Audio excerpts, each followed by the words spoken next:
When Lil Peep died last year, I didn't really know how to react to it because one, I hadn't listened to any of his music. Two, I wasn't really into the whole trap genre of music, so I just didn't have much kind of personal stake in it in terms of just fandom and all that. But also, I was very aware of the opioid crisis. It's a very real thing. So when I found out he died of fentanyl, it made very real a lot of what I was already aware of in terms of just the problems of drug abuse. I have said on many occasions, I think I might have said it on the XXX video, but what I think this rise of very depressing emo, hip hop, this very nihilistic point of view coming from the younger generation and my generation. I think I've kind of discussed semi at length of what I think is why it's all problematic, or how the music kind of reflects that sense of that. But I listened to this album a few days ago, not in the perspective of his death, but as just an album. I listened to it just as another piece of music, in between Ray Shremmerd and Playboi Carti. Lil Peep is one of them. I had added the album to my library and I just never listened to it. So I gave it a listen. It was short, 20 something minutes, and I do like it more than I thought I would. I liked it more than the XXXTentacion album 17, which I listened to, and I think that is the closest bit of comparison because they're both kind of very nihilistic, druggy, sad albums that are very influenced by emo rock and not so much by the hip hop canon. And really calling it trap is not very representative of what it actually is. It's very much emo rock, tinged with some very light hip hop elements. I don't really know if you can even call it hip hop. Probably not. What is the most fascinating thing about Lil Peep's music for me, other than it sounds very well orchestrated, I think, or just produced, compared to, for example, XXXTentacion, which I feel like some of his beats sound very thin and not very interesting. Lil Peep has pretty good producers on his team, and what I found most engaging, I think, was just his voice. Not his voice as in his writing voice, but just his, the physicality of his actual voice, I think, is his most unique selling point.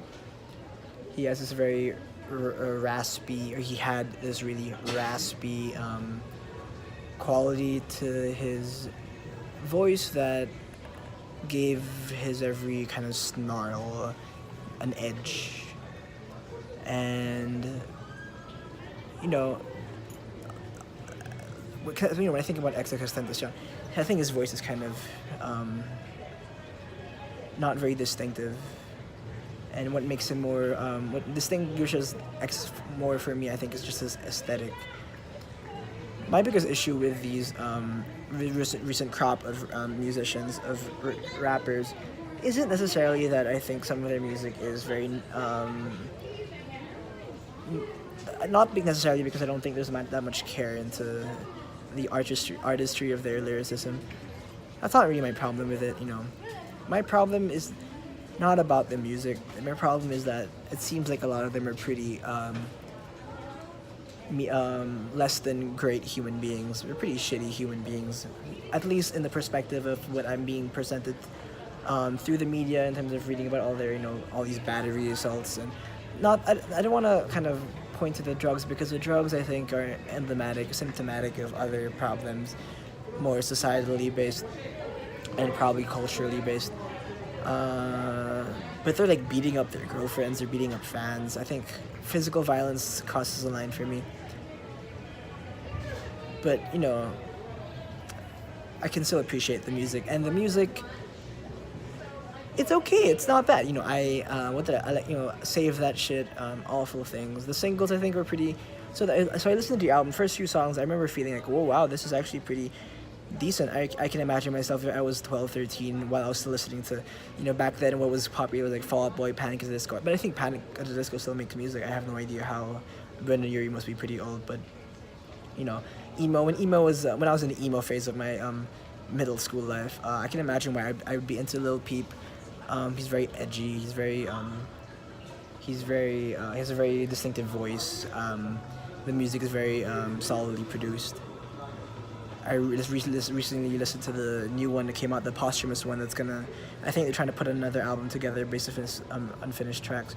But there's one with Clams Casino. I forgot what it was called, but it's pretty good. At least pretty well produced.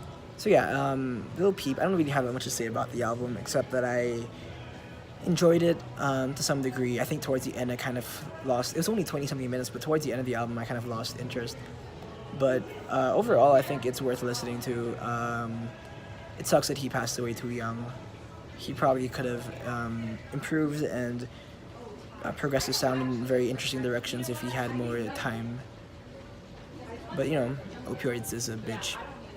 So, Lil Peep, Call Me When You're Sober is what it's called, I think, part 1. I don't have much else to say. He probably had potential. Everyone has potential, but he had more potential, I think, than XXXTentacion. So yeah, Lil Peep, rest in peace.